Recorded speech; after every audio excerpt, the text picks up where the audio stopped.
So recently, ESTG walked out of an interview that he was having with Bootleg Kev, and it made me think about a lot of things related to artists, especially mainstream artists that I found pretty fascinating. Just the idea of like stuff like rebranding, the idea of certain artists being ashamed of certain aspects of themselves, and also the aspect of artists getting pressured into certain images. So I wanted to first play the actual clip of what happened. Wildfire quick. I just moving around anyway, so people knew me, like the trees knew me anyway. Yeah, they come with the music. He pop up. 80 niggas, 80 chains, 80 watches. It don't matter what you getting up there and I'm in, you know what I'm saying? Yeah. They want to see what you talking about. Yo, I've seen this picture of you at the NFL Combine. Yeah. Which, well, you ain't seen no picture of no NFL. Well, I saw you in like the NFL Combine looking like workout. Yeah, like a workout. Was that just a workout you were doing for a team? I don't know. How you see the picture? You ain't read the article that came with it? I just saw a YouTube video where they were talking about you and like I was just watching some of your high school highlights and your college shit. Like saw like what YouTube video you seen? Dude, I don't know, man. It was like a YouTube video. It showed like you announcing that you're going to Indiana State. What's a YouTube video called? I don't know. I just literally typed in ESTG football highlights, and I was like, damn, this dude was a beast. You played linebacker, right?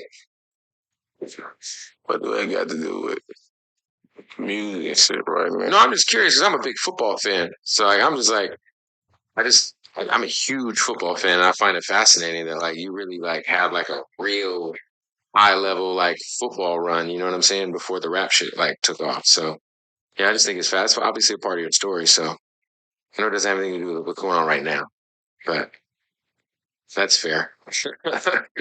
I was gonna ask you, like, when it comes to, I remember when you signed with Gotti. I remember, the viral moment where there was just all this cash, and at that time, I feel like there was like a bidding war going on for ESTG at that moment.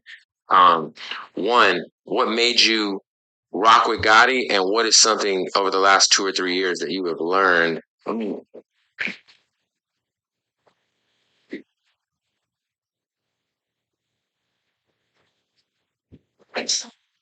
Yeah, he just walked out.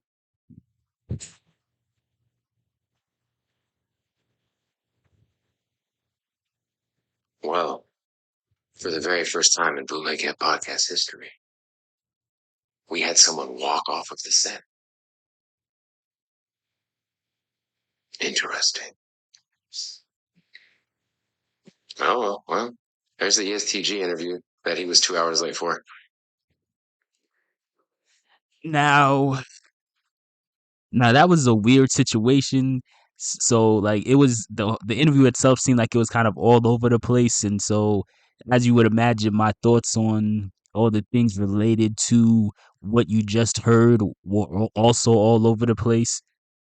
First, I want to talk about the angle of questions and interviews in hip hop because I actually recently did a video a few weeks ago talking about who was I talking about? I was talking about like Drake and Elliot Wilson, and one of the points that I made was one of the reasons that a lot of more popular rappers who are established start to stray away from a lot of like hip hop platforms to do interviews is because in many cases they'll ask very generic questions, or in many cases they'll also ask very controversial questions that could stir up the pot in a bad way and make put them in a position where either they could say something incriminating or they could just end up just saying something that could unnecessarily get them caught up in some feud with somebody else. And, and I kind of felt bad for the person interviewing ESTG because the part that ESTG walked out on, it wasn't incriminating. It wasn't really controversial. It's already, you know, public information.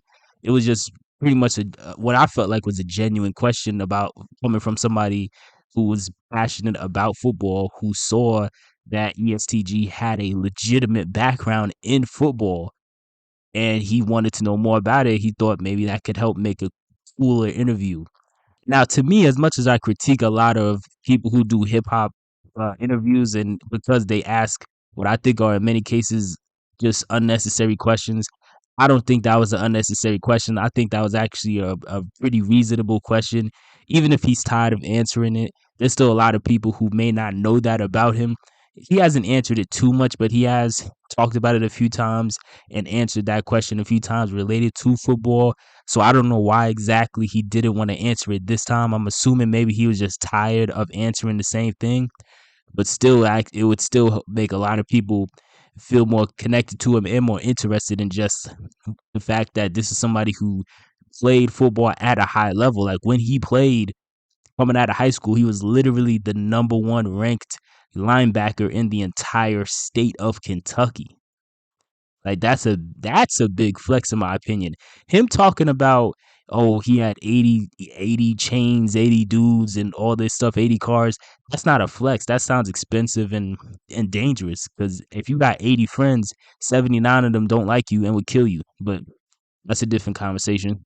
EST claims that he wanted to just talk about the music, and he wasn't he seemed like he was offended with the fact that the conversation wasn't sticking to the music. Even in his response to all this stuff that was happening, he came out and said, you try to play it like I walked out because of the football, like I ain't did plenty of interview. These are his exact words, I'm quoting him.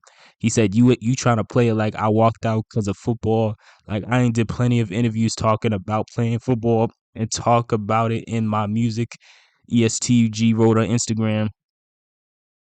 His next quote, he said, you asking me if I remembered an old man porn star, if I believe in aliens and the NFL Combine?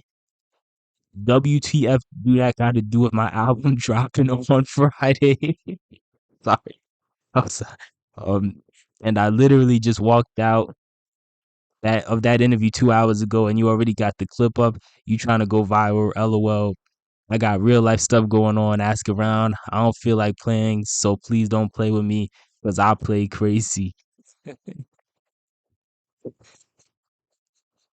Now the porn star question, that sounds random. I didn't watch that part, so I don't know where that came from. But that's kind of wild. But that still kind of just caught me off guard. But I obviously he's still making a point that you're asking him about a bunch of things that he doesn't think are truly relevant to his album dropping in a couple days. But at the same time, when you watch more of the clips from the actual interview, Kev actually did start out the interview asking him about the music. And when he asked him about the music, he gave really just a very dumb answer. It was just a weird, boring answer saying, "Oh, I'm just getting a lot of money." Like that don't really have nothing to do with you actually making music. So at a certain point from his angle, because now I'm kind of playing devil's advocate. From his angle, he's like, well, when I asked you about the music, you gave a boring answer. So I'm trying to, spice up, or not spice up, but like switch up the topics and try to get something more interesting out of this conversation. But yeah, porn star and alien questions to a rapper from Kentucky. That sounds hella wild. That sounds hella random, but I don't know. But at the same time, uh, Bootleg Kev's response, he claims that that's the type of stuff that ESTG is actually interested in. In his response, he said, apparently, he has a wide range of interests that includes the universe and quantum physics, etc. This is what I was told, so I approached our interview as I do every single one. Let's have fun, shoot the breeze, and get to know who you are outside the music and persona, Kev said. He came 90 minutes late. You see, he keeps bringing that up. I'm gonna get into that in a little bit. He came 90 minutes late, which isn't unique for some artists, and didn't really seem to want to talk or be interviewed. I don't care. I'm still a fan of his music, and we got a moment out of it for the internet. No hard feelings. That's cap. He has hella hard feelings. He is not telling the truth right now. Because if he didn't have hard feelings, he wouldn't keep bringing up the fact that ESTG showed up 2 hours late. Like he definitely has some negative feelings towards him. But I think Bootleg Kev should really blame himself low key. And not just him, a lot of these mainstream platforms that do interviews that get mad when they, in many cases, they not only do they give bad interviews, but also some of these artists give bad interviews as well. Like it's like both on both sides, just not good. I think many of these platforms should blame themselves. At the end of the day, many of these platforms, they're not bringing in artists who actually could have a really interesting conversation about music and life and different things tied into the album that they're dropping. They're usually just interviewing whoever's the most popular and whoever the record label who is has them in their back pocket, whoever they're forcing them to sit down and talk to because they have to do a press run for this upcoming album.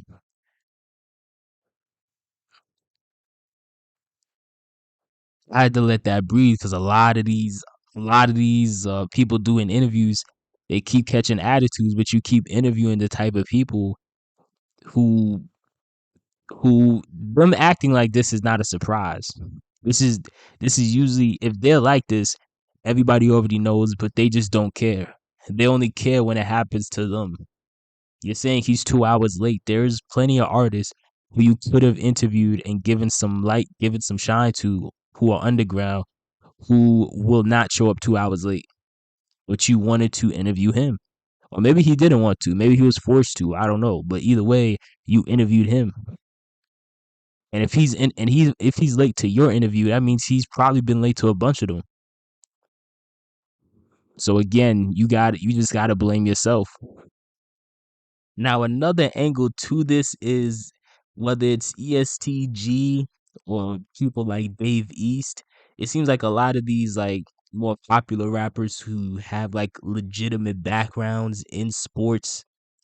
It seems like for whatever reason, even though not to say that they don't talk about it, they do talk about it, but it seems like at a certain point they seem very disinterested in acknowledging that that's a part of their like story.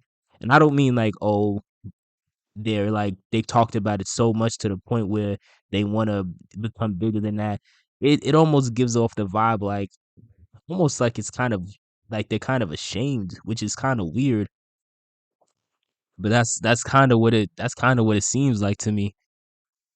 And it seems like a lot of these artists, they almost try to double down on a lot of like the street side of them, or even if they're not actually street, like the street image that they want to embrace, almost like they're trying to rebrand themselves the same way a lot of these Disney people like Miley Cyrus and them, when they want to shed their Disney image, they start hanging out with the worst kind of people, the worst kind of rappers, and they want to act like an idiot just to try to shed that clean image.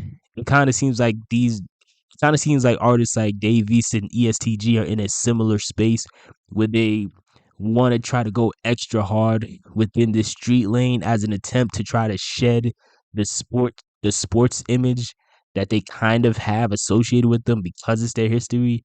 I just don't understand why you'd want to do that.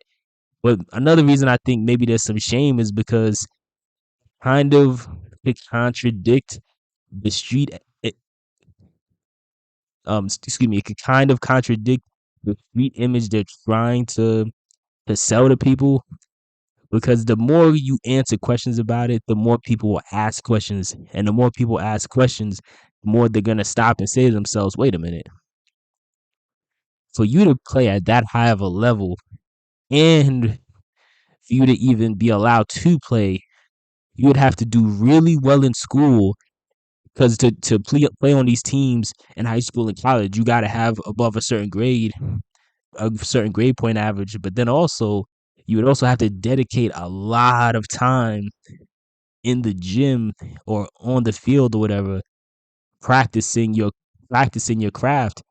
And then the more questions people ask, the more they're gonna say, when would this person have time to be a gang member? When would they have time to be in the streets? Now, some people they do.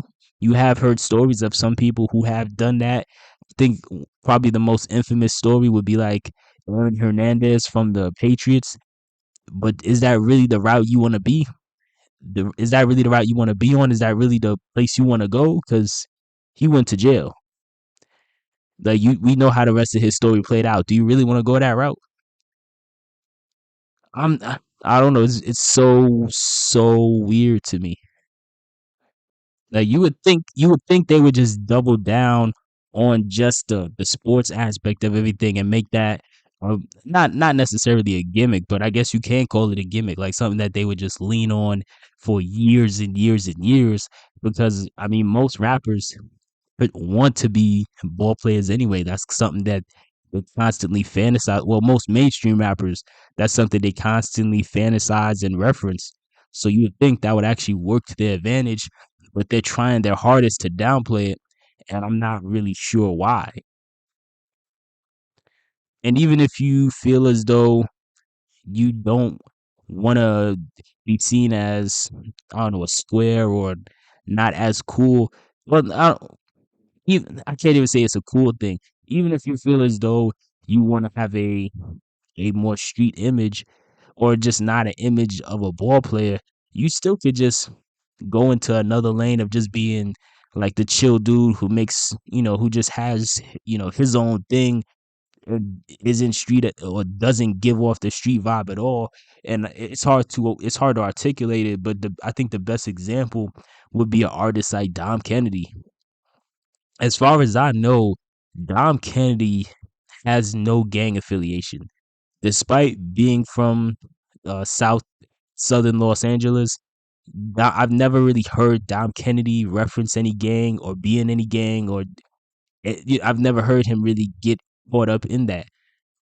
And he really doesn't make the music that reflects that sort of lifestyle. He's just sort of that chill West Coast dude who's making like some easygoing songs that you can play at a barbecue.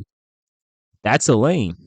There's a bunch of other lanes that artists can do other than just being like knee deep in the streets. But it seems like there's somebody, or if not just somebody, it seems like there's groups of people who are determined to try to push certain artists into that street lane. A lot of this is orchestrated.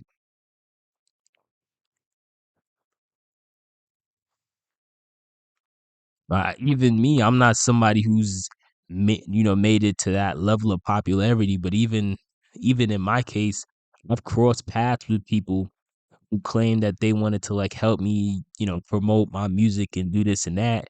But then after a few minutes of talking to them, they're trying to sell me on some idea of essentially turning me into just another cookie cutter like street artist. And I'm like, did you even bother listening to any of the songs that I actually made? And I'm bringing this personal story up because I'm saying if that happened to me and I'm just some random person, maybe that same sort of thing happens to somebody like a ESTG or a Dave East behind the scenes. And instead of them kind of backing away from it, they just decided to just go all in with it because they figured that might be their only shot to make it. I don't know. Not really sure.